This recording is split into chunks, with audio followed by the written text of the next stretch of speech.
So welcome to our town hall. My name is Scott Bomboy. I'm the chairman of the Perkasie Borough Public Safety Committee. And our topic tonight is the impact of mental health and addiction on the Perkasie community during COVID-19. After our event tonight, there will be a follow-up email to all attendees with a list of resources we've discussed.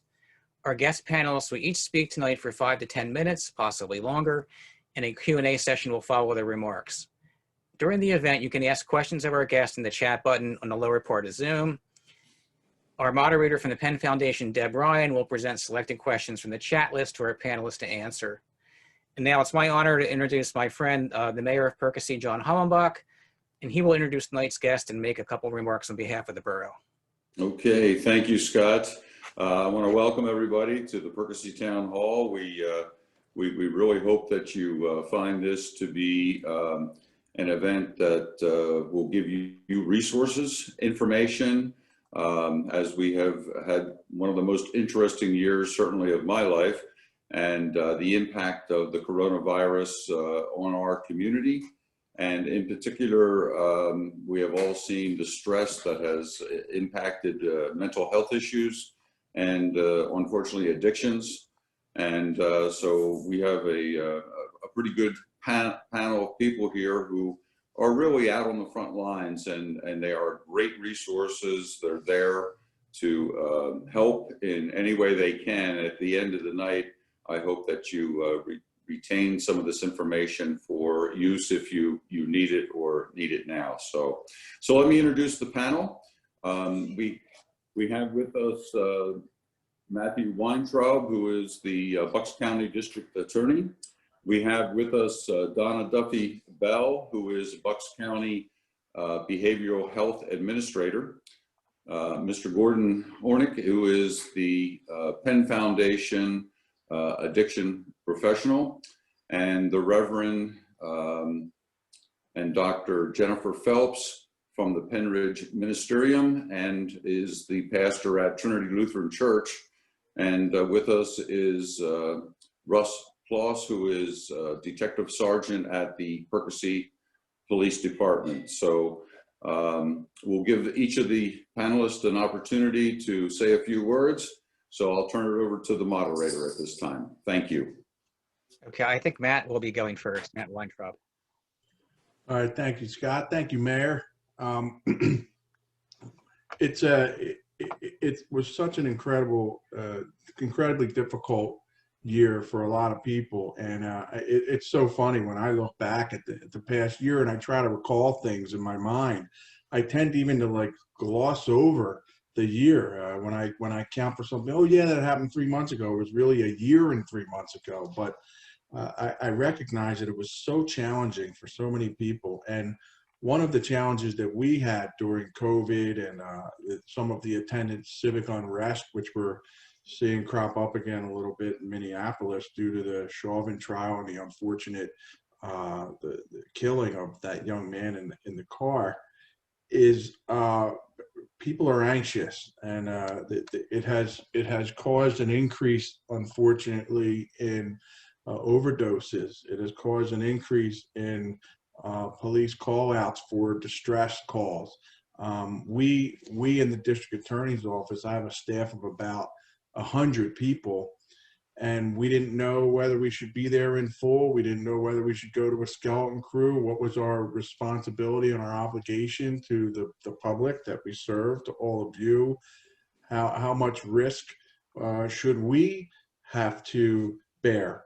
And so finally we took some direction from the county, but as you can imagine, our jobs go round the clock as law enforcement professionals.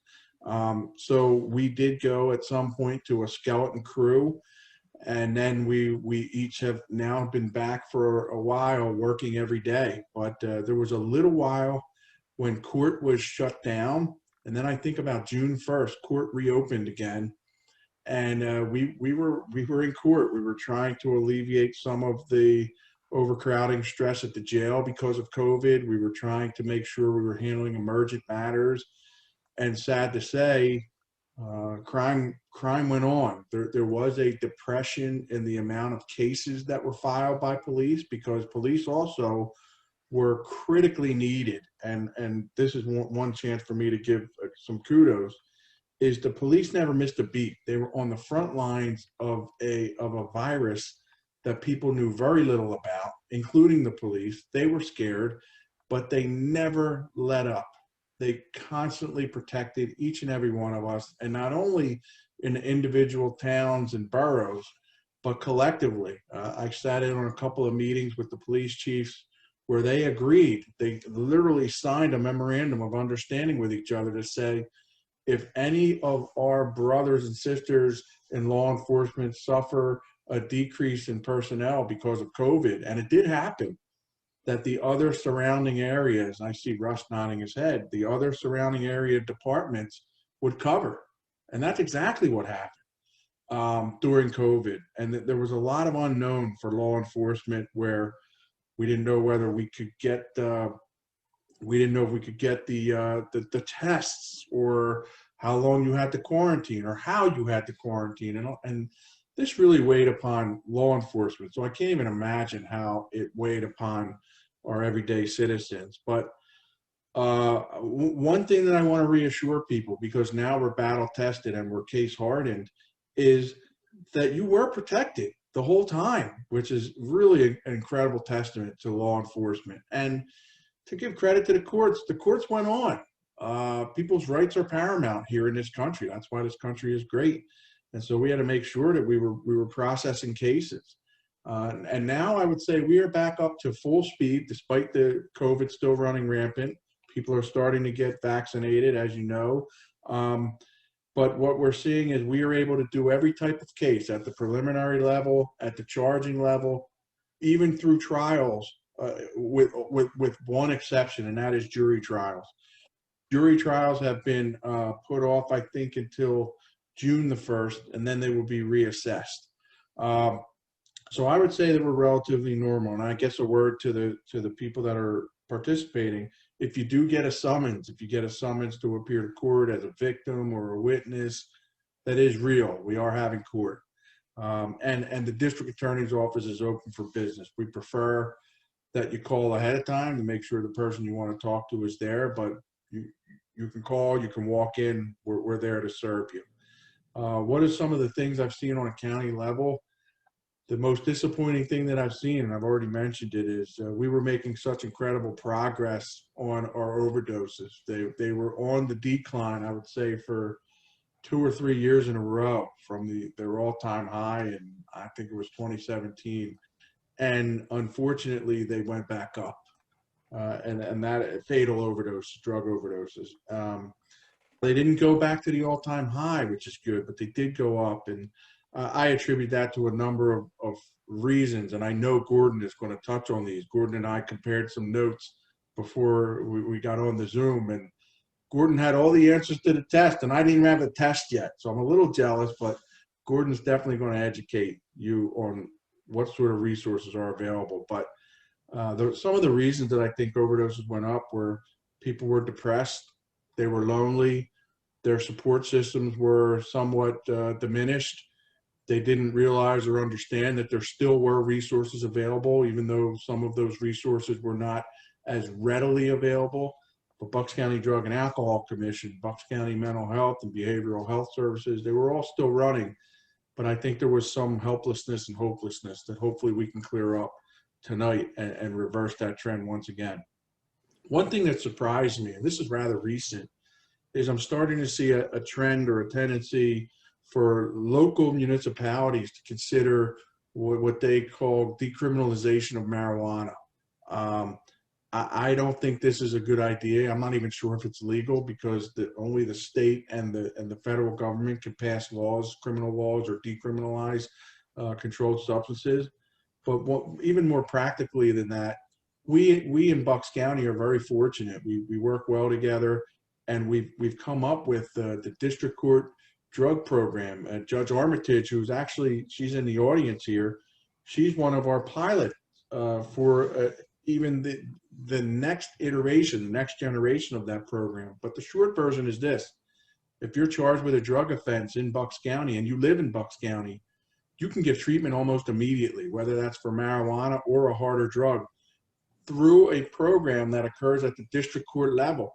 And the reason for that is we want people to have immediate access to treatment, whether you have an addiction for marijuana or some other harder drug. And I'm not saying that medicinal marijuana isn't good and doesn't have value, but I think that when you decriminalize marijuana altogether, you're eliminating that protective layer of treatment that we're going to guarantee you. So I would encourage you to look into the district court drug program. It's throughout the county, and Judge Armitage actually is one of our piloters for the next level, which is for harder drugs. How have police services continued through COVID? I covered that. I was so proud, and I would also add to that that even when there was that civic unrest, people in Bucks County were frustrated, they were angry, they were upset, they were pent up in the house, but they protested, they rallied, and our police, despite the risk of COVID, despite the potential unrest and the harm, that they were able to allow that to go on very safely. One of the things that I'm most proud of as the district attorney, and I've been the DA since 2016, is every year that I've been the DA, our prosecutions have gone down from 10,000 down to about 6,000, and that's been a gradual decline. And the reason is not because we're asleep at the switch, but rather we've come up with a lot of problem-solving courts like the district court drug program and a lot of diversion programs. I do believe in giving people a second chance. I do believe in treating the issue, that hopefully if we can accomplish our goal and we treat the issue, whether it's a mental health issue or it's a drug or alcohol issue, that we can put you back on your track and we'll never see you again. So and attendant to that is I've tried to make this much more affordable. So it's cheaper, it's closer, and it's quicker, because I don't think that money should be able to buy a different level of justice for one person as opposed to another. And I will, and I don't want to rain on Donna's parade because Donna is my partner in this, but we are very close. And I would say I'm going to make a bold prediction within a month of having another problem-solving court start, and that's our mental health court at the common pleas level here in Bucks County, which I am so proud to be one of the stakeholders. And we get constant homework from Judge Boylan on that, and so I think it's going to be really a model for the entire state. And that's something that I'm really proud of. So I've hit on a lot of information, but my goal is to leave time rather than to take somebody else's. So I'm looking forward to hear what the rest of the panelists have to say. And of course, I'll stick around for questions. Thank you again, Scott. Okay, thank you. Our next guest is Donna Duffy-Bell. Thanks, Scott, and thanks also Mayor Hollenbach. So I did prepare a couple slides, and Debra Ryan will make available to anybody my slide deck as well as any resources at the end. I did provide a whole card of human service resources that is really helpful with a lot of resources and contact information. So Deb, if you want to start sharing the slides.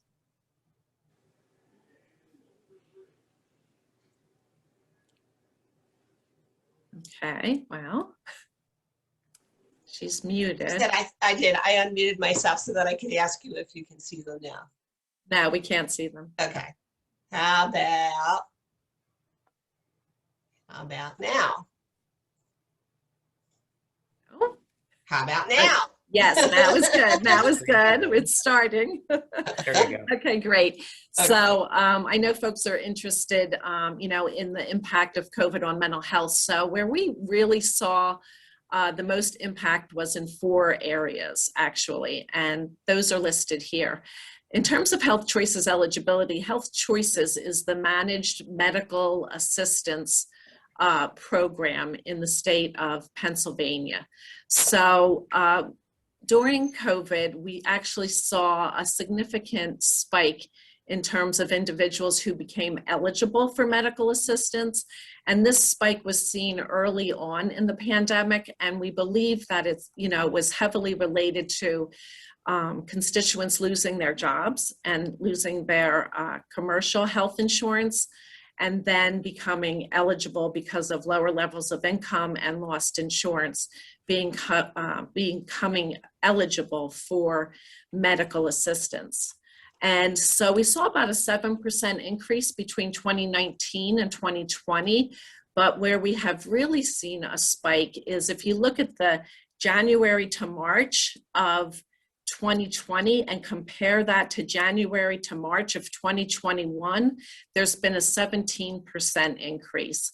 And I think that speaks to, you know, as many of us know, when you have a traumatic event, and the pandemic has been a traumatic event for the community, you often see a somewhat delayed reaction and a delayed impact on mental health and behavioral health. And so I think this big spike that we're seeing between the first quarter of 2020 and now 2021 has a lot to do with that delayed response. I will say, though, and give some kudos to our community mental health service providers, they pivoted to telehealth very quickly. And telehealth, being able to video and telecommunicate with individuals for therapy and for different services really was a lifesaver for many folks. And even beyond our traditional treatment services, organizations such as the National Alliance for Mental Illness, NAMI, in Bucks County, they also really pivoted to virtual support. And so while in 2019, NAMI had about 1,900 people participating in their support groups and different activities, that went over 10,000 in 2020. So you can really see the lifeline again, that being able to offer supports virtually has positively impacted. Now we also know that there are populations, for example, individuals with intellectual disability or autism, where the virtual pivot was not such a success and has really been a hardship on individuals and families. But for many people, the ability to have that virtual support was really critical. Next slide, please. Well, that would be nice. I'm working on it, There. Okay, yeah, I thought folks might be interested in terms of suicide statistics. So these are suicide statistics for all of Bucks County. So while overdose deaths have gone up during the pandemic, completed suicides have actually gone down significantly. And while this is Bucks County overall, the same trend is also true of the Upper Bucks area. So in 2019, there was 94 completed suicides, and of those, there were 15 suicides in the Upper Bucks area. And in 2020, that went down to 70 suicides and 12 suicides, of that 12 suicides in the Upper Bucks area. And what I will say though, and this actually, when I pulled the data, was even seen more pronounced in the Upper Bucks area, is the increase in individuals 59 and older who completed suicide in 2020. There was, in 2019, it was about 27% of the completed suicides that were 59 or older, but in 2020 in Upper Bucks, it was over 58%.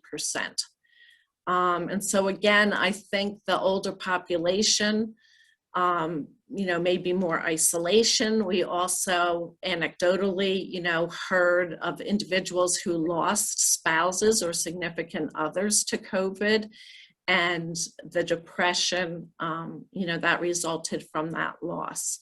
So whilst overall suicides did go down, we did see that upward tick in individuals over 59.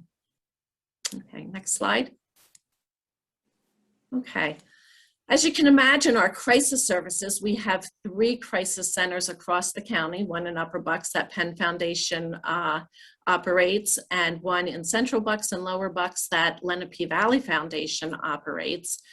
And you would think that there would have been in 2020 an increase in individuals either calling or presenting at crisis centers, and the crisis centers themselves thought, have the perception that crisis services are much more higher volume, or were higher volume in 2020. Actually, the data does not support that. And this is the overall Bucks County unduplicated individuals who accessed mental health crisis. And if you want to flip to the next slide, Deb, I did pull it out just for Penn Foundation's Crisis Center, and it reflects the same trend. So there were less people who presented in crisis. And if you look at the next slide, it looks at actual crisis events. There were also less crisis events because, people thought, well, maybe there was less people who presented, but maybe they presented more often. But that is also, a misperception. There was actually less crisis events. And if you go to the next slide, that was also true for Penn Foundation's Crisis Center. But what I will say is that the people who did present in crisis centers had much more severe symptoms. So they were much more difficult to manage and to think about disposition for and resolution of issues. And they also sat in emergency departments much longer. All of our crisis centers are associated with hospitals. Penn Foundation's Crisis Center is affiliated with Grandview Hospital. Lenape's Central Bucks Crisis Center is in Doylestown Hospital, and Lenape Valley's Crisis Center is also within Lower Bucks Hospital. So they're all affiliated with hospitals and emergency departments, and between the severity of people presenting and their sitting in emergency departments because there could not be a good disposition for individuals, for example, to inpatient facilities, I think that really has contributed to the perception that crisis has been so much more overwhelmed. I think they truly have been overwhelmed, but it's not being driven by numbers. It's being driven by the severity of issues that people are having in terms of mental health issues and the sitting in emergency departments because they cannot access inpatient mental health services. And that inability to access inpatient mental health services was so much more exacerbated during COVID because hospitals either didn't have the workforce because their workforce was also impacted by COVID. Just because individuals work in a hospital, they are just as impacted, by COVID as all of us, and their families were just as impacted. So there was less workforce in psychiatric inpatient units. And then when someone tested positive, that was a patient in an inpatient facility, hospitals had to try and socially distance and isolate individuals, and many pivoted to a cohort model, meaning that they would only take admissions every 2 weeks. So that they could isolate all those individuals at once and then ensure there was no ongoing COVID in terms of being contagious, and then they would admit the next group. So we had people waiting in emergency departments, not hours, and not even days, but we had, more than usual individuals waiting in emergency departments for weeks. And so you can imagine the havoc that caused our crisis services. Okay, next slide, Deb. Okay, yes, so again, you can see that Penn Foundation's crisis events mirrored that of the overall county. Okay, next slide. All right, housing, that's another area where we saw a big impact in terms of COVID and mental health. And I just have this slide here to show you funding that does not come, public funding that does not come from medical assistance comes from what's called mental health base dollars. And we spend over, 10 million, now we're spending over 10 million, but in 2020, we spent close to $10 million on housing services that have embedded mental health supports. And many of these housing programs, they're not single occupancy. So it's not all these one person efficiencies. So many of these programs are what we call congregate care programs. And so again, having individuals close together, multiple people to an apartment or multiple people to a program. Again, you can imagine the contagion, that COVID presented and the difficulty with trying to socially distance individuals in our housing programs.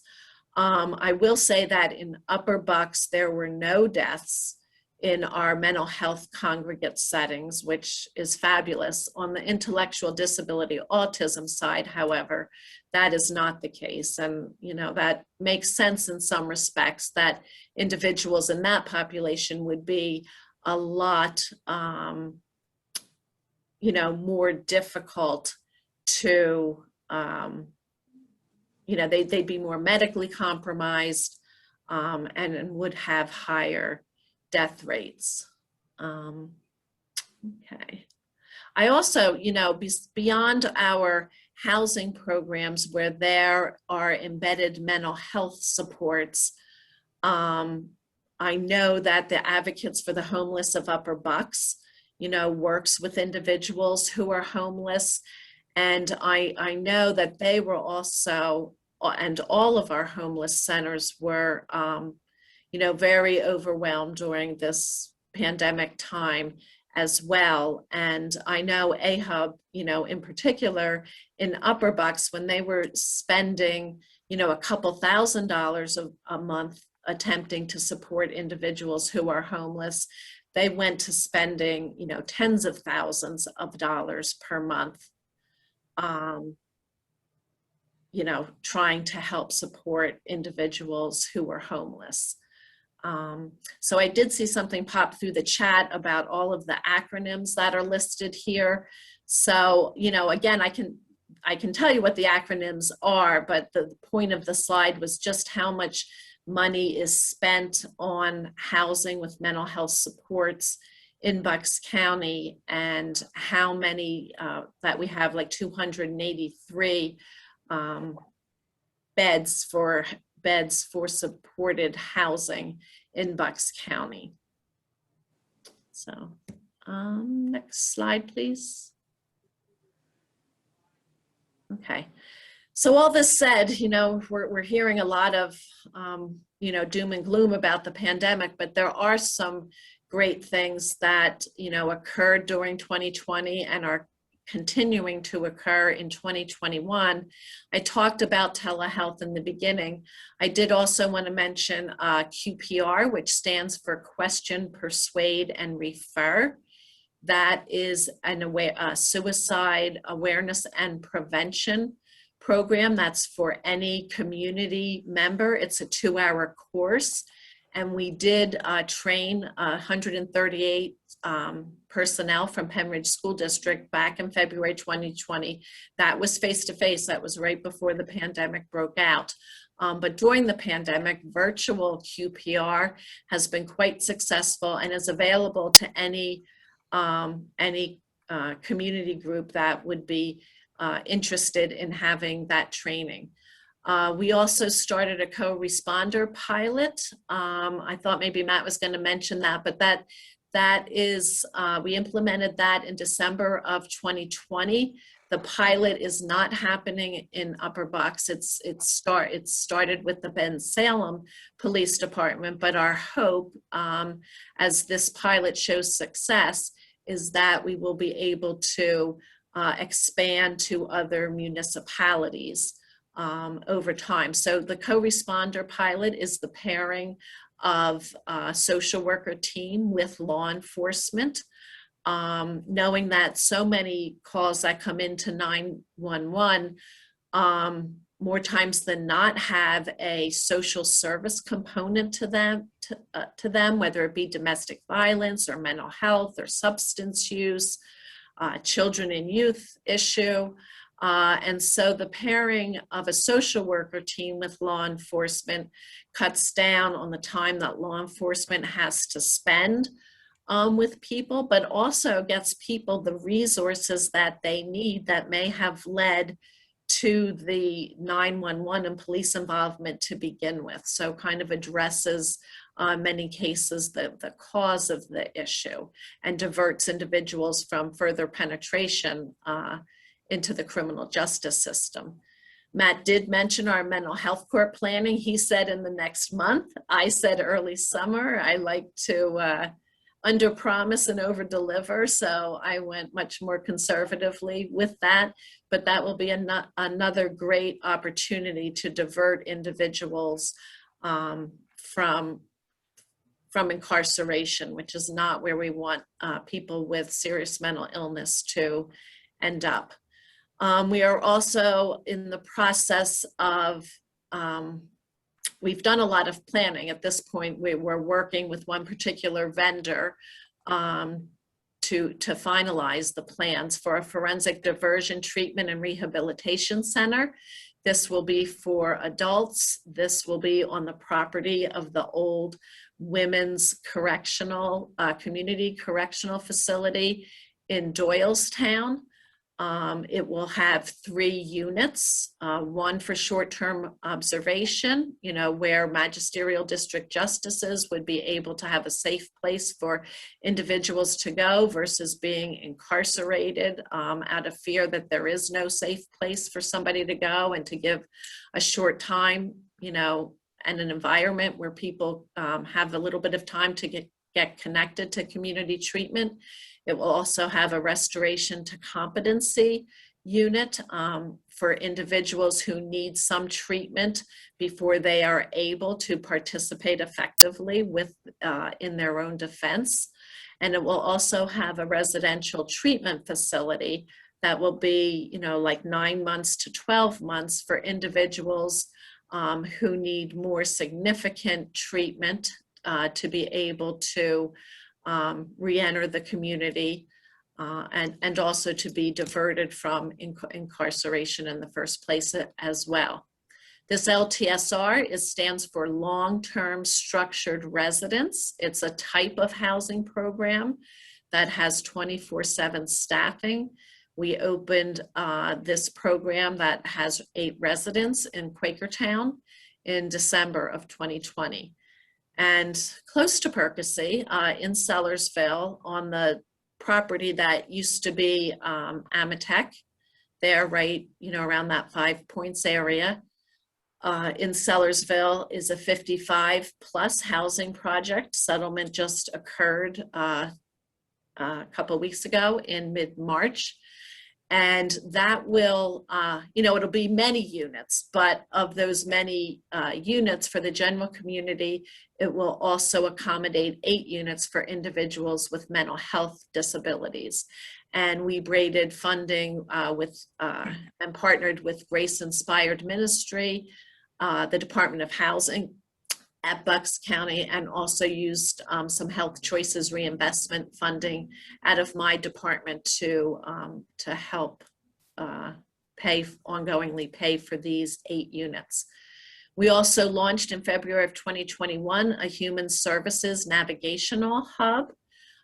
This hub operates Monday through Friday from 10 to 4 p.m. It's here in Doylestown at the administration building. You can walk in, or you can also call in. There are virtual options for connecting with individuals. And this, again, is beyond just mental health and substance use. It's for all human services. And the purpose is to help link individuals to human service resources. And so that's something that's also happening. Next slide. Okay. I know there was some pre-Zoom questions about some resources.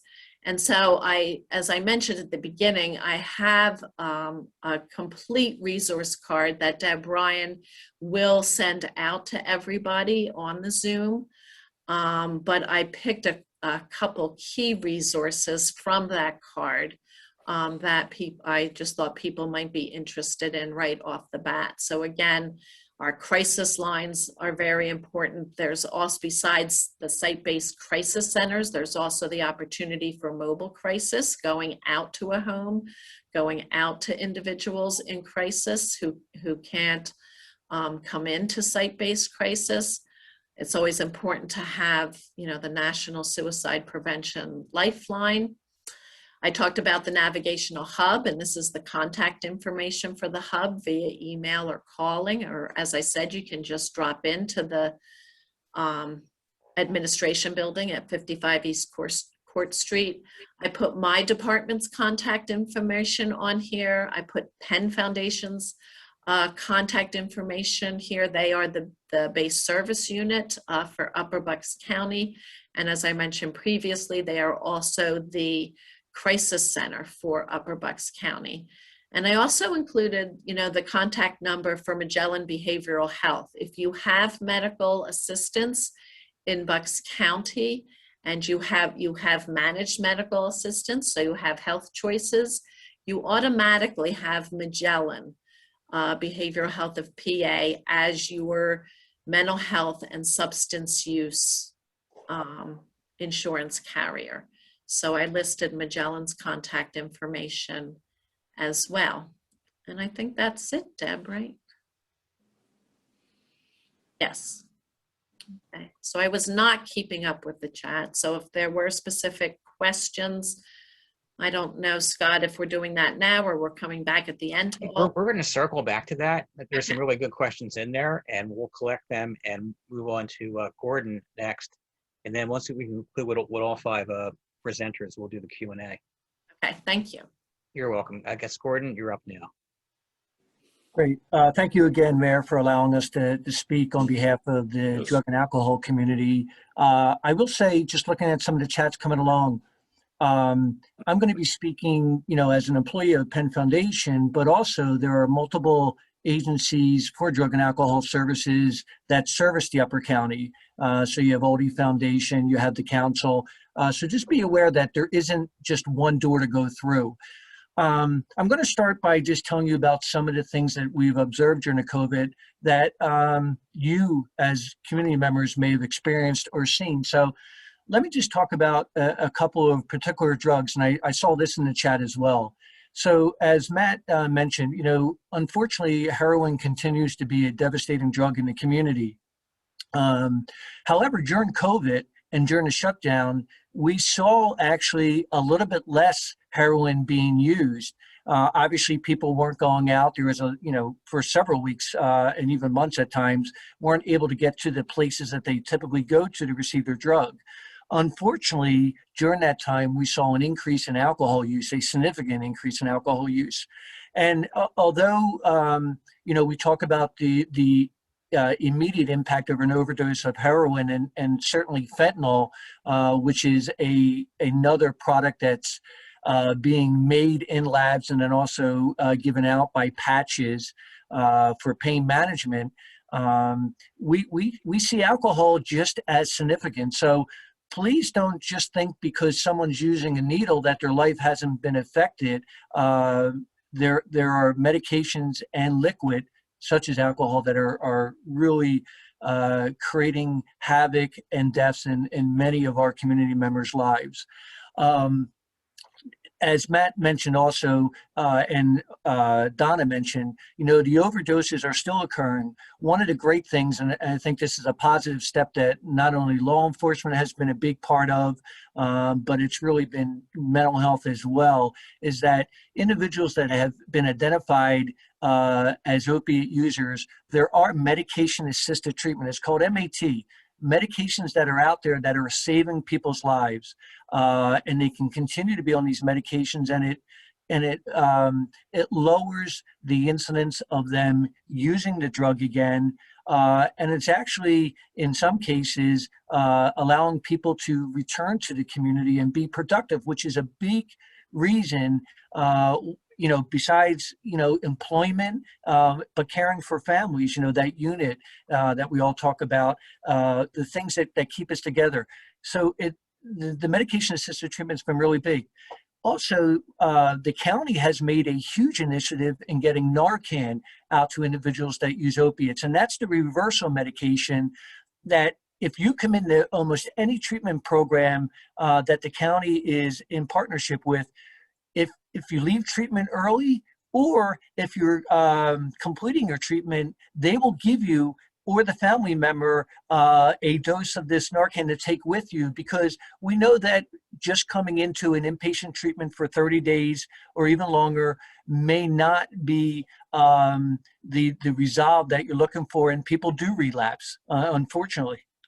And I will tell you, those that are in treatment for over a month or longer, they're at high risk of overdose when they return to the community, because you can imagine they've had a period of sobriety time, same as if they were in jail. If they come out, they're at high risk. And so having this Narcan and having it available, and of course we have standing orders through your physicians now that you can receive that. So some really good things that are happening in the community to help offset this ongoing addiction issue. I will mention also, besides the opiate, we have seen over the last 2 years, and it has been no change during the COVID time, that methamphetamine, which is a stimulant, has been out in the community. And unfortunately, we're finding that most people that come into our recovery centers not only are on the stimulant, but what they call cut or mixed in with that particular drug when it's injected is fentanyl. And again, that's a deadly dose. So, you can have people that use an opiate that it depresses their system, their breathing, in lay terms, or it can speed up and race their heart. Either one of these drugs can certainly take someone's life in a short period of time. Unfortunately, another side effect that we're seeing with the methamphetamine is that we're seeing people that are very psychotic.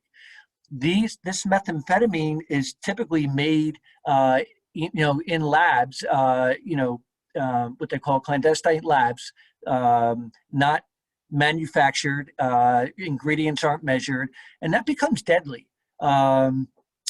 But as we see this increase, we're seeing that their behaviors are extremely psychotic. It's very hard in the first week or two sometimes to distinguish if someone is having a mental health issue or if they're having a reaction to the illegal drug in their system. So if we're finding it hard in our rehabs, I can only imagine how hard all of you trying to understand what's happening. And most people don't know that someone's using a drug in the beginning phases of their drug use. So you may not know. And I'm going to talk a little bit about the resources that are going to be available for you when you have those questions. But know that the methamphetamine is significant. The use among adolescents, Matt touched on the medical marijuana, or just legalization of marijuana specifically, not really the medical. We're seeing a continued increase in adolescents that use that. One of the resources that I'm going to talk about at the very end is called Act 53.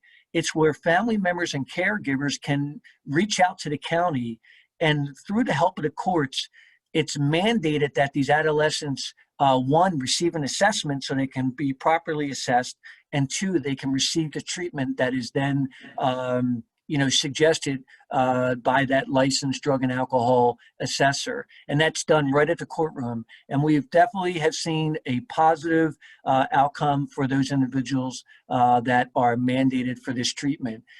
Often I hear family members saying, I don't know what to do anymore. I don't have control. And so this is one area that we can utilize the legal system, and it's not a punitive system. It is a rehabilitative system, and it is for anyone up to the age of 18.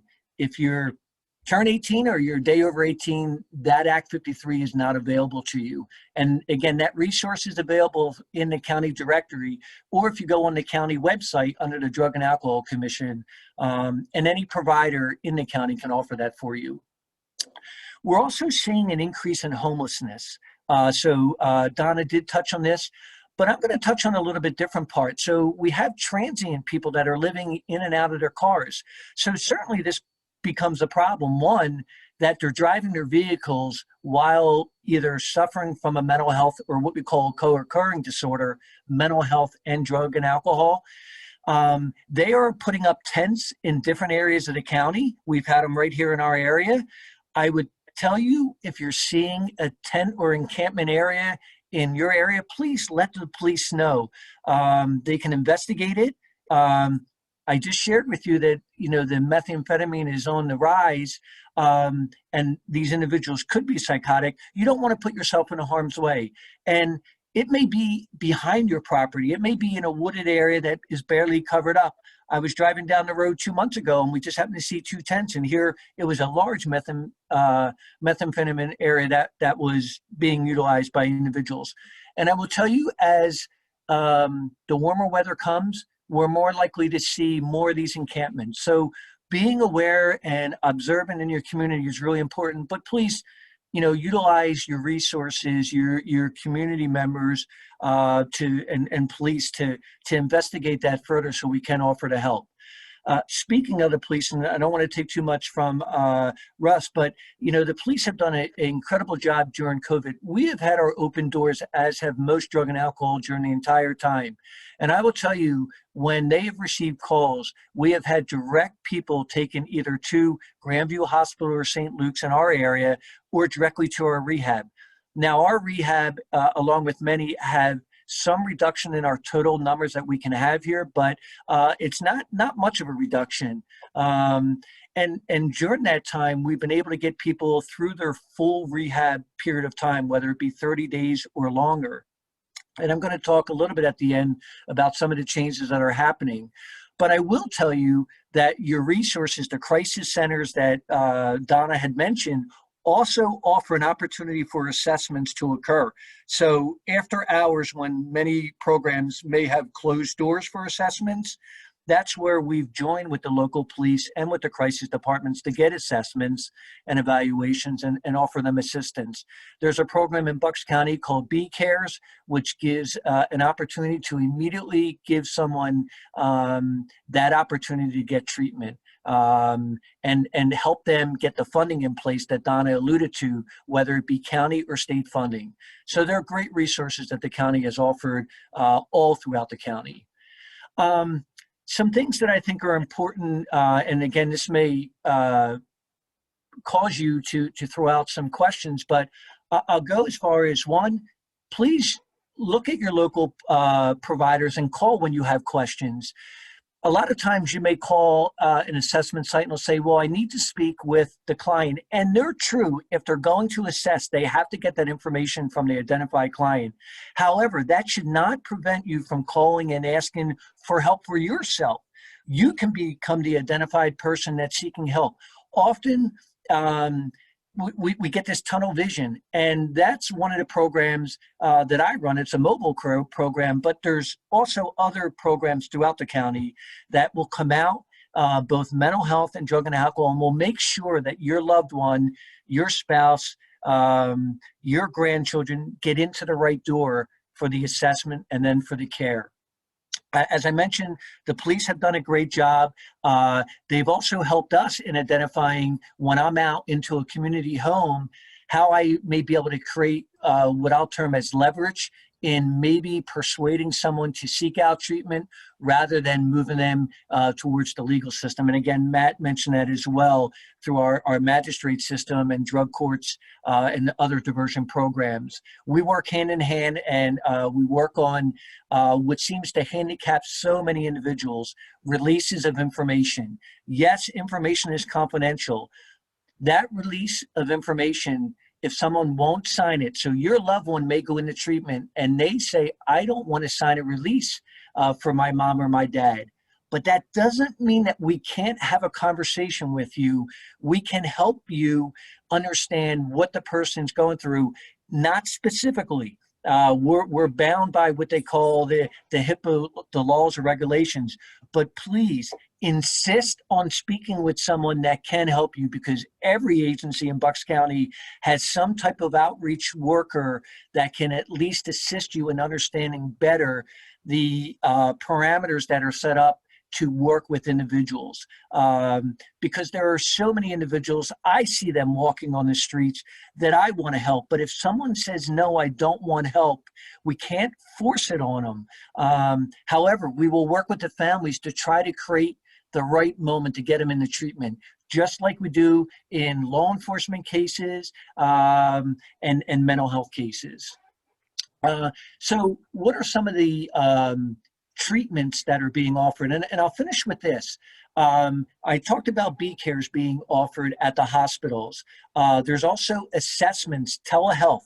So if your loved one can't get out of the home or may be stricken in a home, a phone call, a simple phone call can be made. It can be by phone, it can be by Zoom or telehealth like we're doing tonight, or it can be in person. We are seeing more agencies now opening in person, but all three of those are available to get the assessment so a site can be provided for them. And transportation typically can work out. There are grant programs that are available now that are actually transporting people to these sites. So please ask about those. I will tell you about the changes that are happening.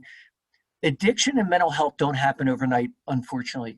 And so I will suggest to you, please don't have the expectation that a 30-day rehab will suddenly fix someone's problems for the long term. It is a start to the fix. However, be involved. Know that there are multiple levels of care that are being offered. In Pennsylvania, we're actually changing some of our responses because there's so many people that have these co-occurring disorders or trauma. They're going to be allowing people to stay longer, up to 3-6 months in some instances, of getting them some assistance. So if you're not aware of that, please talk to individuals and we can explain to you how to keep them engaged for a longer period of time in treatment. And then once they return to the community, one, it could be to a recovery house. There's funding in place right now in Bucks County. They will assist someone up to 6 weeks paying for that recovery house. As Donna mentioned, there's also money in mental health for some longer term housing through the Housing Authority. There's also money offered by the state through what they call a Center of Excellence program. It's called COE. They're offering between now and September payments for people to pay their rent or other subsidized housing that's available to them. And we're working hand in hand with them to get those housings. So there's multiple areas here. And then I will tell you one more positive thing, and I wanted to end on a positive note.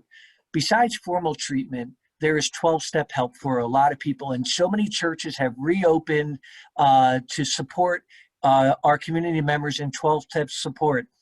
Also, they are now on telehealth as well. So just know that taking the first step, whether it's a formal or informal step, will be of help. And with that, I'll kind of turn it back over to Scott. Okay, thanks. And I guess our next speaker will be Pastor Phelps. And Gordon, thank you for the segue to the church community. I think that one of the most obvious things that happened in our community is that our churches shut down, at least their physical buildings, with the pandemic. Of course, the church, one of its superpowers or its greatest assets is our web of community and our relationships, the fellowship that we share, the support that we give, the compassion, the mercy, the service. We are compelled because of faith to give to one another. So when the pandemic hit, there was all of our churches in the ministerium, most of our churches closed down and had to really change in their function. This is a blow. Somebody earlier talked about our older population, the loneliness, the the removal of a regular support system, like going to a church building and being in fellowship with others, that was a huge blow. No open buildings, no weekly gatherings, support systems disconnected. But I will also say that the ministerium as a model, our pastors meet monthly together to share what's going on in the community. And we also share this call to be about this web. I know at Trinity, where I serve, we have had an addictions task force where we really believe that one of the places that churches can really support this whole process in our community is educating and loving folks past the stigmas, past the shames, really sharing stories. I've only been pastor of Trinity for 3 years, and I am surprised at the number of stories of folks with loved ones lost because of addictions, folks incarcerated in the system, families with teenagers with challenges. Our power is really to connect to those stories and to listen. One of the things, the silver linings in the cloud of the pandemic that we've seen in the ministerium and the Pennridge community is that when we know that there's a need, we respond. Just this past February, for example, it's not exactly addiction, but there was a need in the community. The Pennridge Fish Organization needed a freezer, and our congregations and community together banded together to raise $20,000 in 1 month for a community need that was able to be identified, shared, and then goes out virally in this community so folks can respond. I think that's the key, as I think and reflect with the members of the ministerium, with other congregations, with the idea of if we can identify some needs where we can band together, then there is pretty much nothing we can't do. The old adage that it takes a village is true. The village may look a little different these days. What we're finding, I think, in the ministerium, at Trinity, my congregation's social media now is a key tool of education and connection so that folks can help understand what's going on in our community and we can support each other. I also think that this learning is a key factor. The more we can share information, the more we can support one another. I think I'm here in the ministerium just as a representative of folks who are listening and caring. When we see folks in trouble, we want to help. And so as we listen for all of the fantastic programs and ways that we deal with this in a very professionalized way in our community, we can't forget the value of real, just connected relationships, because that's the web that will hold us together. I would just invite anyone, if there are ideas. Gordon, you noted that many of our congregations in the area have NA or AA meetings regularly. Many of our congregations may be still closed for worship, but have seen the value of allowing that space to happen for these support groups. There's also various programs in each church has a different approach, but various places where folks are talking about this. And if we can talk about it and share resources, then we can be a better web together. So I'll take questions, but just here really to say we're in this together and to remind ourselves of that.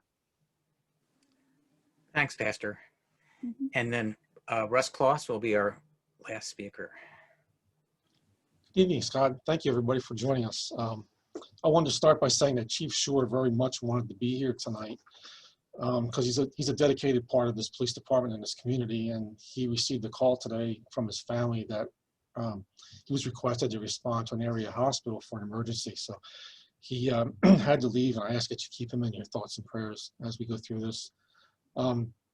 So in passing, he asked me to come in and sit in for him tonight and speak on behalf of the Perkasie Police Department, and I'm happy to do so. I asked him what he wanted me to talk about a little bit, and he gave me some brief bullet points. So I'll try and touch on them, and if anybody has any questions, I'll stick around for the end too. The mental health field is something that fascinates me because just when you think you've seen it all, you see something different after all my years here. And it's a challenge for police departments. It's a challenge for the nation as far as what to do to help these people to get on with their lives and try to live a normal life. Here at the Perkasie Police Department, one of the things that we've done is that we've had our officers participate in CIT training, which is crisis intervention training. Almost every one of we have 17 officers here plus the chief, so we're a rather large police department compared to some others, and we've had almost all of our officers go through this 1-week program, and the goal is to have everybody go through it.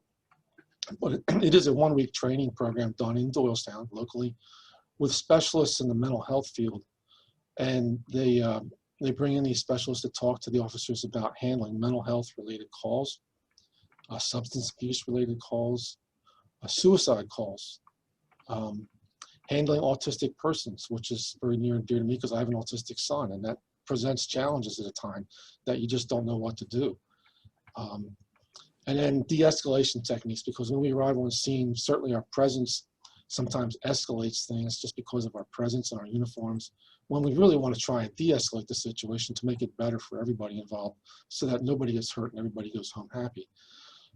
This is a 1-week training. We've sent many of our officers to it, and they've been very positive because they come back from the training and say that they've really gotten something out of it, which is unusual in police department training because a lot of our training is sometimes state mandated or redundant or a little dry. But when they go to this particular training, they come back with knowledge and experiences and speak very positively about it. It involves role play with real life scenarios. And then on one of the last days, they bring in persons with mental challenges who are brought in to speak to the officers about what it's like having these challenges and what their interactions with the police are like. So our goal is to have everybody train on that very shortly, and I'm encouraged to hear that that Matt is starting a mental health court in Doylestown, because I can think of a few people right now that we've put in the prison when that's really the last place they needed to be. And so I'm looking forward to hearing what that is all about and participating in that in the future. The chief asked us to talk about addiction challenges and what we're doing here with Perkasie to try and help. And one of the things we've participated in here is the BPAIR program, which stands for Bucks County Police Assisting in Recovery. I became aware of a program like this that started up in Gloucester, Massachusetts back in 2015. They called it the Angel Program. And I remember seeing the headline, and basically what it says is if you walk into the police department with narcotics, they will take them from you and not charge you. And then they will help you get assistance in your recovery. And at first I thought that was a little odd that you could bring your drugs to the station, they wouldn't charge you. And then I thought it was really odd because Gloucester, Massachusetts is a small fishing town in Massachusetts, just below Rockport. It's one of my vacation spots. And here, the police department up there is very small. I actually been there, traded patches with the guys, and they have a heroin problem up there. And my son was just a park ranger up in Millinocket, Maine, which is the top of the Appalachian Trail. And I still follow news in these little departments, and Millinocket is having a heroin problem. So when people come to us and say Perkasie is a hotbed for meth and heroin, I said, no, it's not just here. This is a nationwide problem. So if it can reach the little towns of Millinocket and Gloucester, it can reach Perkasie and Sellersville too, just like the rest of the nation. But this program, BPAIR, started down in Ben Salem Township Police Department a couple of years ago, I think about 2 to 3 years ago. And their public safety director, Fred Horan, down there, when something works down there, he shares it with the rest of us. And he shared this program, and we were participating in it for about the last 2 to 3 years. And basically what BPAIR is if you are a resident of Perkasie or Sellersville and you come into our station, we will assist in your recovery effort. And what that means is we will contact an assessment center, either locally during the day, or if it's at night, maybe one down in Lower Bucks, but it's available 24/7. But if you come here, we will contact them for you, and then we will help you get there at no cost to you, which means that we will drive you there ourselves or have somebody take you down there for an evaluation and for further assistance. There's no cost involved. And I remember when this started up, we were concerned about that, and Perkasie Borough Council was very supportive of this, and they said that they would help us in whatever it needs to be done to get these people help. So if you have them, you can come here. We will dispose of your narcotics for you if you have narcotics, and then we will help you get the help you need and take you there. The only condition about this program is that you can't have any warrants for your arrest, because we have to deal with that first. So if you are looking for help and you do have a warrant, if you'll contact us, I guarantee we will work with you to get you the help you need and take care of your warrant at the same time. And we do have several of these brochures for the B-Pair program here at the station. On the back is a list of all the stations that participate, and I think right now we have about 16 police departments in Bucks County that participate in the program. The other thing I was asked to talk about is the Good Samaritan Law. This is something that's been in effect since 2014. Pennsylvania changed their drug laws, and basically what it does is it grants immunity to somebody when they call us for help if they're involved in narcotics, usually to the person that's involved in the narcotics or anybody that's there with them that has called for help. So if we get a call for an overdose and we go there and we see narcotics, our goal is to help the person and to help the person that is involved in the overdose, and also not charge them and not charge the persons that are there that stay to assist. There are some criteria. One of them is that when you contact a 911 center, you have to call 911 or a law enforcement agency. You have to stay and give your name. You have to remain with the patient until help arrives, either us or the ambulance. The only thing it doesn't do is it doesn't grant you immunity if you're involved in dealing with the drugs or the delivery of the drugs. But the important thing to know is that if you call 911 for somebody who's having an overdose situation, we won't come there with handcuffs and arrest everybody. We want to get you the help that you need and the person that needs the help. So we'll work with you on that. So when the pandemic started, we honestly didn't know quite what we were expecting what to do. We did lock the doors to the station and we started handling calls by phone. But we had sent out an email on our Facebook page that we were still here 24 hours a day, 7 days a week. And that if you did call, we would come and respond to your calls. Handling calls during this time has been a challenge, but we have always responded to emergency calls, and we have handled a lot of calls by phone right now to protect you and protect our officers. Generally speaking, I thought our call volume was going to be extremely high when persons started getting locked in their houses with family and friends, and I didn't see that.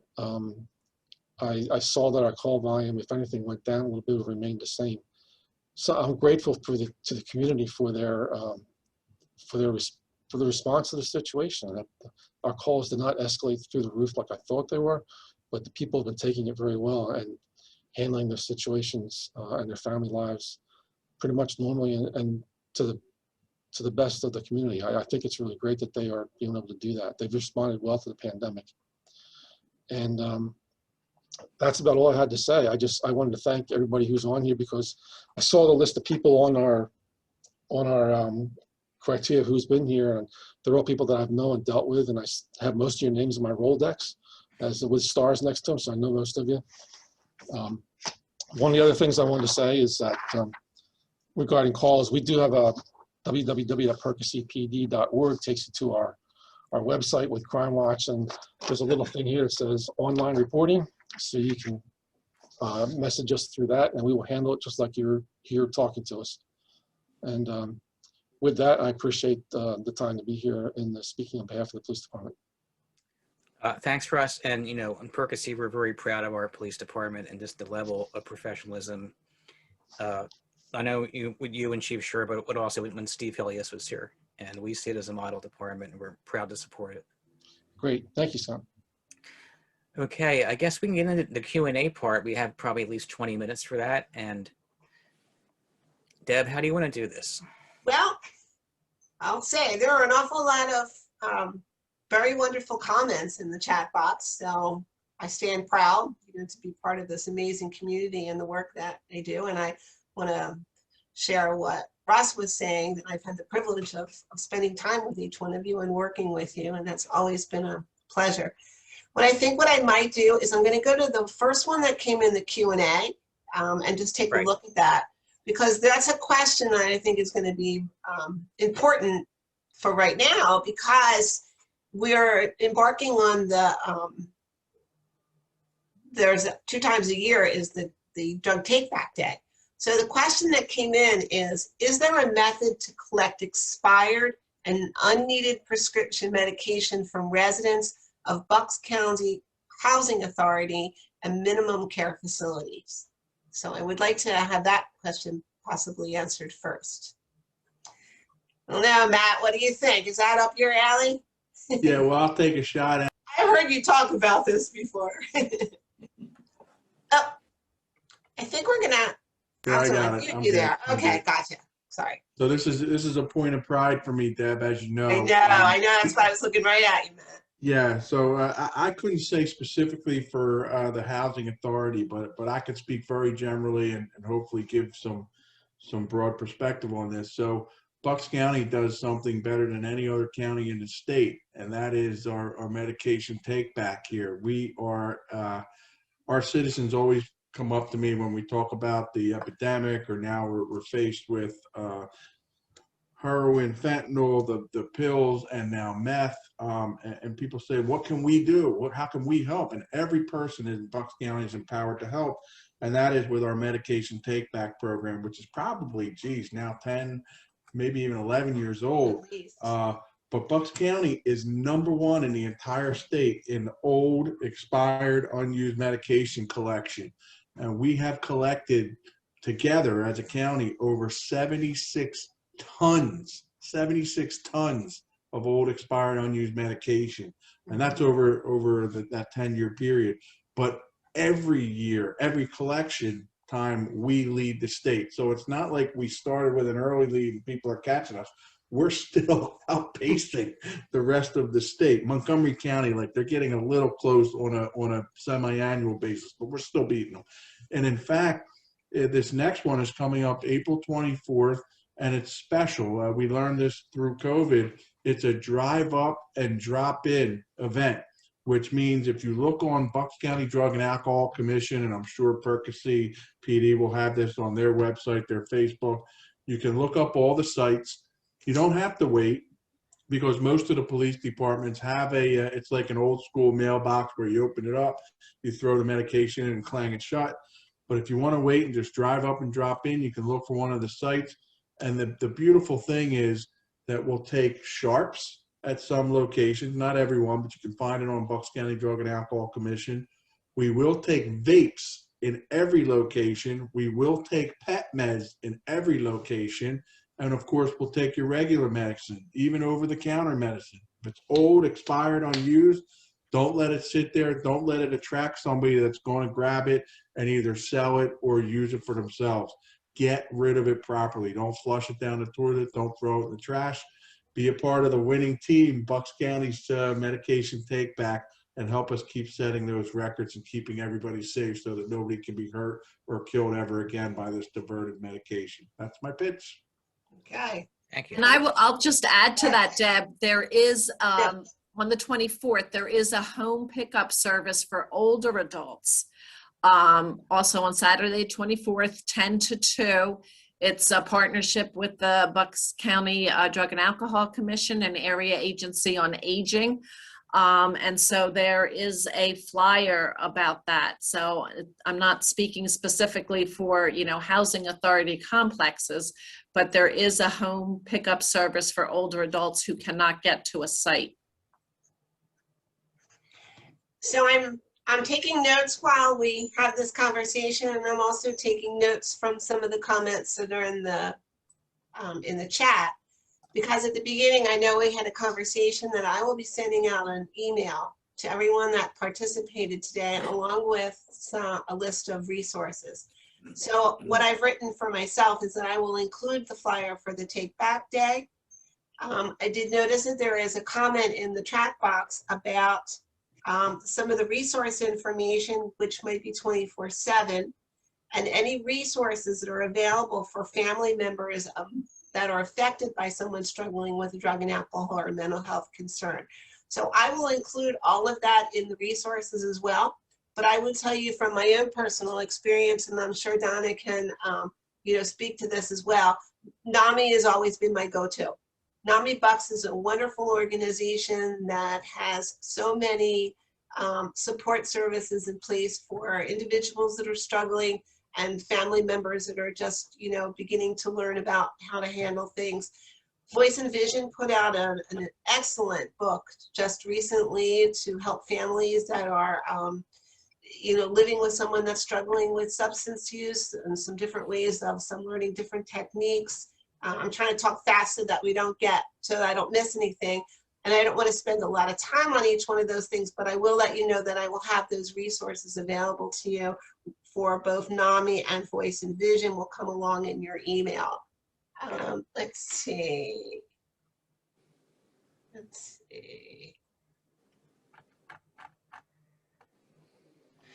What peer outreach efforts are underway to identify and engage people at high-risk overdose or offer harm reduction services? Gordon, do you want to speak to that? I did notice too that if Brian was on the call from Penn Foundation, if he wants to add something into the chat box about that, because I know he's our peer specialist for Penn Foundation. I'm certainly open to his input as well. So, yeah, so I think from the peer outreach, you have really a combination of both mental health and drug and alcohol services. You have the peer outreach team, but you also have certified recovery specialists who are throughout the county that are willing to meet up with individuals and walk them through whatever recovery process an individual chooses or that family chooses. And I think the important part about that is it's someone that has lived the recovery. They've experienced it, and they can help either the individual or the family out. And I believe the county, if I'm correct, and I know through the council, they have multiple services that are available through case management as well for both adolescent and adults, so that both populations are going to be reached through these services. And I would say PROACT also offers a lot. They have upped their virtual offerings during this time as well. And then, Deb, if you wanted to send the NAMI calendar in terms of all the different groups and things, they have a number of not just mental health, but substance use offerings. Okay, because I'll definitely send the web for that as well. There's a question about what QPR means. Donna, do you think you can just quickly review that? And I can also send information about that as well, because I'm also wondering if there's communities that are interested in the training. It might be nice to have that. I know a lot of the churches have had the training, and a lot of coalition groups. Right. Again, it stands for Question, Persuade, and Refer. And it's a 2-hour training, again, available to any community group. The contact in our office, if you want something virtually during this time, is Keely Rosenthal, and I can get you her specific contact information, Deb. It's basically KW Rosenthal at buckscounty.org.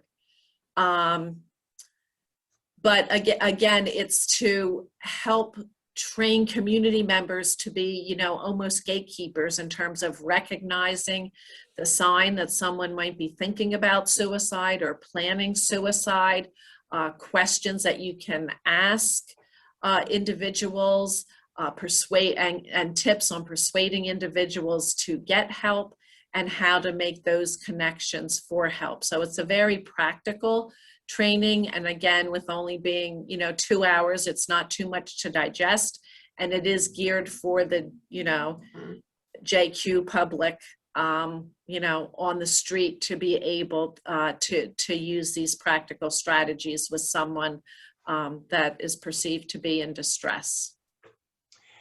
There's a question from Catherine that was in regards to the veteran suicide hotline. And I do recall there was one. Is there still one available? Does anybody know? Because I can look into that and get back to you, Catherine, about that. Check out the resource card that I provided. Yes, Deb. I'm I think thinking it's on there. All right, I'll make sure that you get that resource card as well. Let me see, I don't want to miss anything. While I'm scrolling, I want to mention that Lee Rush has been in touch with me. I'm not sure if he's on the call, but he wanted me to mention something about the pay survey that happens at the schools. And so in your resources, I will be sending out a link in order for you to be able to take a look and see what's happening in the Pennridge School District. It's not current, it's not dated either. It's from 2019, I believe, but it is a nice opportunity to kind of look and see where our youth, what their feelings on certain things. And any school district is eligible, you know, to get some technical assistance around their pays data for their school district in terms of addressing issues, brainstorming solutions. Yes. I know Palisades did engage with that. I think that's the only school district so far this year in Upper Bucks. So there's a question for you, Donna. I'm wondering if you have or are able to get further demographic breakdown of the stats, including sex, race, age, etc. That would be interesting to know. I apologize, but I'm not sure which stats they were removed. I think they're probably referring to the completed suicides, maybe. That is really the coroner's data. They do keep all of that data. When I pulled the data and discussed with the coroner yesterday, I was able to pull for Upper Bucks County. Remember, I had said in 2019 there were 15 completed suicides, 12 were males, 3 were females. I gave you the percentage of, there were 4 individuals, 59 or over in 2019. And in 2020, there were the 12 completed suicides in Upper Bucks. 11 were male, 1 were female, and 7 of those individuals were 59 years or older. So yes, the data is available, but it's really owned by the coroner. And so, you know, I don't have anything more than I just said off the top of my head for tonight. Okay. Thanks to each of you for this informative and timely presentation. My question is the level of interaction with Pennridge in both the mental health and, more importantly, the drug and alcohol issues. I guess the question would be is maybe in regards to frequency, intensity. Anybody want to take a shot at that one? Well, I will tell you from the Pennridge School District, their social workers have been very active. Bucks County offers an adolescent caseworker that will walk individuals and families through recovery paths that they want their loved one to be involved in. But I will tell you the social workers, particularly Joe, has been phenomenal in reaching out and having people when they're in school, attend the school, but if not, they'll go directly to the home and have that intervention. Some individuals prefer not to go publicly through the school, and so the social worker will just privately direct them to call an agency. There are, besides Penn Foundation, the council has a transitional program as well, a partial program that I know has been utilized as well. So I can, speak on that behalf of the school, the school and the social workers. Okay. And all of the school districts, Deb, have the student assistance program. Right. Again, we shifted our model to be more co-occurring this past year between mental health and substance use, and went to one provider that does the student assistance program in all the school districts now for the whole county. And that is the Southeast Council, as Gordon referenced.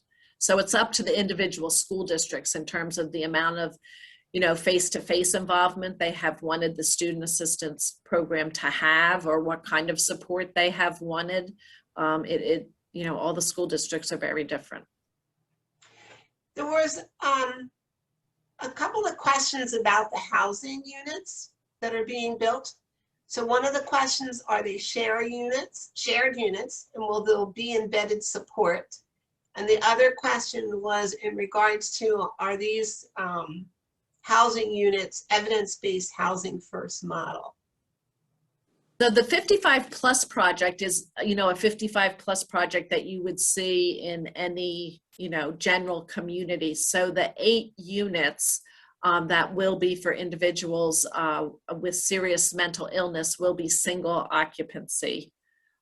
Those will be single occupancy units.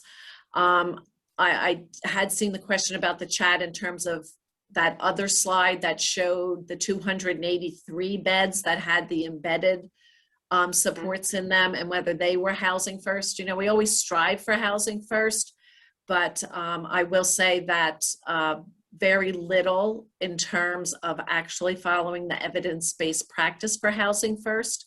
That said, just this year, right now, we have partnered with a Family Services Association in Lower Bucks County to pilot an evidence-based housing first project. So it comes with training with specialized case managers.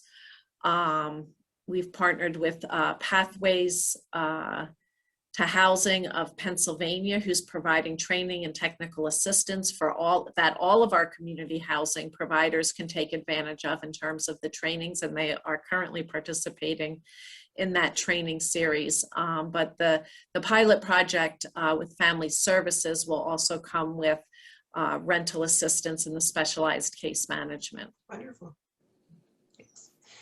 There's a question about the court system handling those who have come before them, addressing, you know, whether or not the behavior stemmed from a mental health or depression, and if that was the driving force. So I certainly appreciate that question. I think that we might have touched on that a little bit with the anticipation of a mental health court.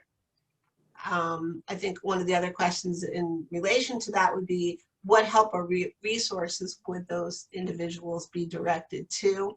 And are the judges addressing or prying for some kind of measurement on that possibility? So I don't know, I'll even leave up to you, Matt or Donna, if you want to touch briefly on how that's going to work. Well, currently there is, you know, a partnership with the magisterial district justices and our mobile crisis team through Lenape Valley, where MDJs can, you know, people that come before them can be referred to mobile crisis in lieu of incarceration, and the mobile crisis connects individuals to treatment. So we have that. We've also this past year hired 2 what we're calling boundary spanners. One that's embedded in the correctional facility to help get people with mental illness out, but you know, back out into the community, but also a community integration boundary spanner who's trying to connect individuals that are forensically involved from getting to the incarceration point. So working with individuals at earlier intercepts, you know, before they would be incarcerated. I mentioned mobile crisis. Mobile crisis workers are part of a forensic response team that's already in operation.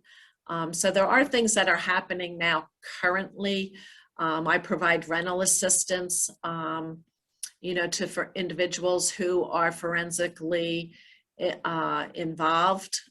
We got some money from the state to help individuals because, you know, if you have a forensic history, it can be very hard to, first of all, find housing, you know, because landlords are not so open to people with forensic histories. But also, you know, people are trying to get back on their feet and may not be able to afford, you know, afford rent. So, you know, there's lots of things happening and resources. And so I would say if it's, you know, further questions in terms of what can happen forensically with individuals with mental illness, Ray McManaman in our office, in our department is our forensic coordinator and really is on top of all those resources. Let me see. So while I'm scanning the other questions, one quick question that came at the very top, and I just want to touch base on that, and thanks, Lynn, for asking that. Was there a particular age range of individuals that were spending the extended amount of time in the crisis service? I would like to say, you know, embedded searches. I mean, Well, I think in my mind, I can answer that. And I saw that question I as was thinking that would well. come from Lynn. Thank you, Lynn. For your And dedication to our youth. To be honest, the ones that came to my attention during 2020 were more adults that were spending. You know, we had one adult who spent 6 weeks in an emergency room. But in 2021, we are seeing kids wait. You know, it's been very difficult to get kids placed into inpatient facilities in 2021. And a piece of that is cyclical. This, you know, January to March is always a hard time, but it was really outrageous in January to March of 2021.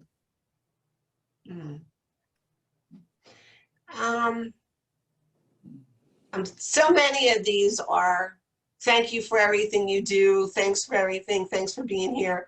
I'm going to try to figure out a way to save all these so that I can share them with you, because it's just so nice, you know, to be in a community that's so receptive to all of this information. So there's an interesting question. Is there any evidence or correlation of schools reopening presenting a decrease in crime, suicide, depression, drug use, etc., compared to others with schools that had delayed openings? Just curious if there was an uptick in these issues in districts that operated virtually. I don't know. I mean, I think it's an interesting question. I'm not sure that we have anything to compare it to at the moment, but I didn't want to be the one to say that. I'm looking at you, Russ. I'm thinking, I don't know. Are you seeing it? It's just different right now, isn't it? Yeah, it is different right now, but I don't know how to compare it to schools that are operating differently than Pennridge is right now. So I don't have an answer to that question, but it is a good question. It is a good question. And thank you, Lisa. That was very thoughtful. Yeah, it's something I will. A thought-provoking question. Yes, it is. It is very thoughtful. It doesn't mean that one of us won't think of an answer to that later. Because I think Pennridge was virtually, and now they're half virtual and half in attendance, and I'm not seeing an uptick in anything. So I can't say there's been an uptick because of the problems. Yeah, it's a good question though. It is a great question. Matt, this one's for you. So someone comes to court for a possible DUI. How do we know that it stemmed from depression, a bigger problem that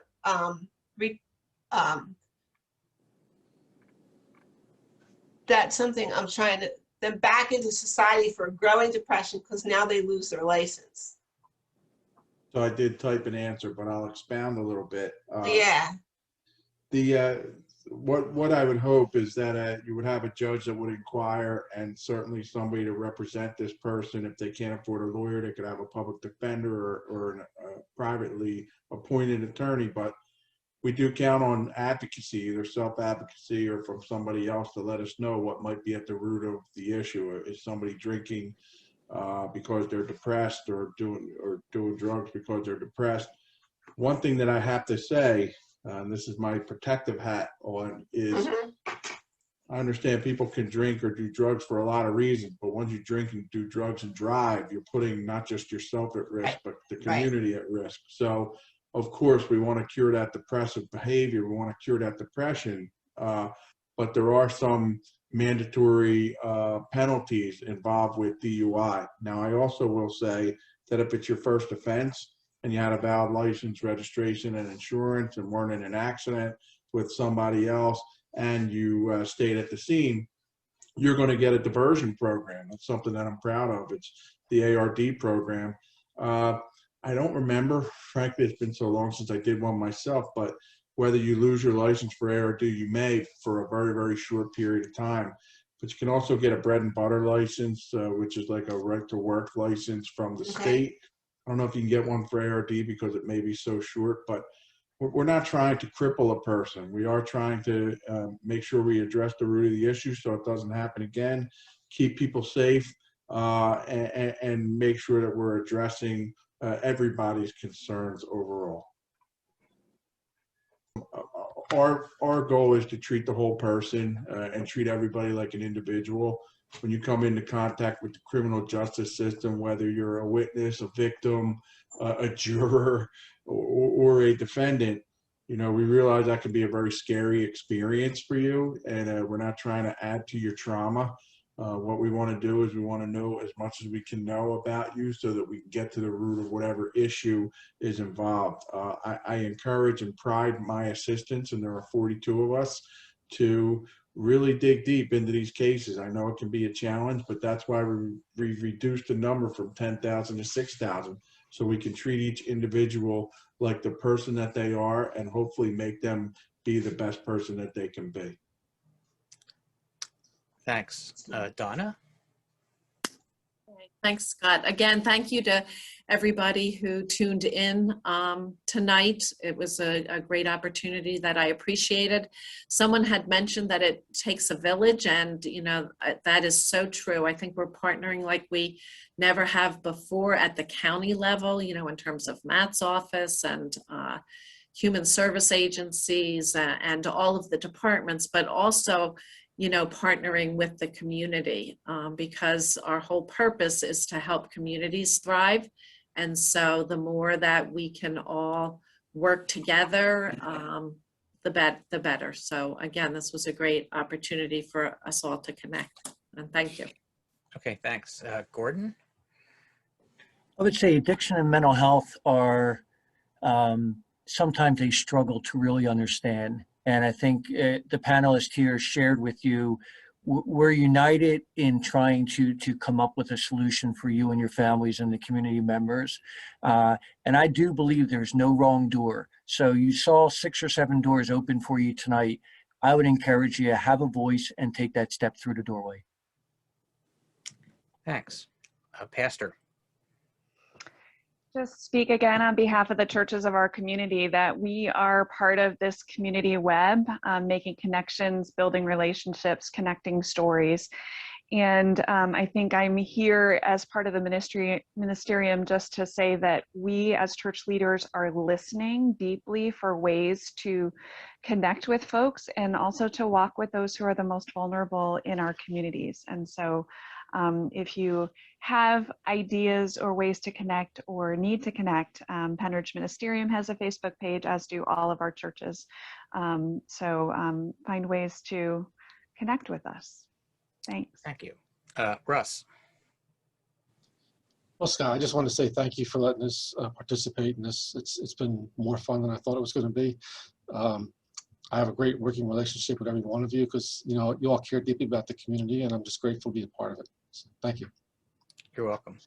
Mayor, would you like to say anything before I sign off?